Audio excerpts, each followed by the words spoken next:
c'était un réel soulagement. Parce que c'était quand même, on va dire, une période assez longue, avec beaucoup de doutes. J'ai eu pas mal de menaces de mort. Enfin, c'était assez compliqué.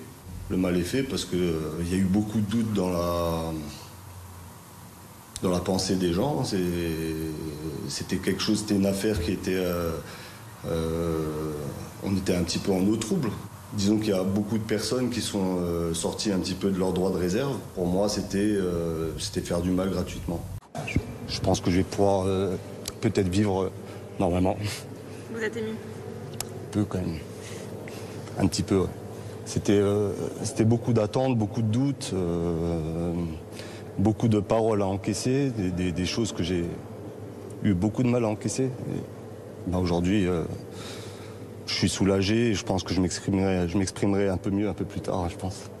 Oui, je peux vous dire qu'en sortant ici de la Cour d'appel de Paris, Alain Schmitt était très ému devant notre caméra. Une deuxième relaxe après la relaxe prononcée par le tribunal de Bobigny en décembre dernier. Le parquet avait fait appel et donc il s'est retrouvé cet après-midi devant la Cour d'appel de Paris pour le délibéré. Il est passé dans les premiers délibérés et il était très ému à la barre quand il a appris que c'était une relaxe, une deuxième relaxe dans cette affaire de violence conjugale à l'encontre de Margot Pinoult, la championne olympique. Maintenant, Alain Schmitt, qui est entraîneur en Bulgarie, va pouvoir reprendre le cours de sa vie de judoka, d'entraîneur de judo. Il nous l'a dit, il avait été un petit peu perturbé ces derniers mois par cette affaire qu'il avait un peu parasité dans sa vie de tous les jours. Et aujourd'hui, Alain Schmitt, qui est donc relaxé dans cette affaire de violence conjugale, va reprendre sa vie normale en Bulgarie pour entraîner les judokas.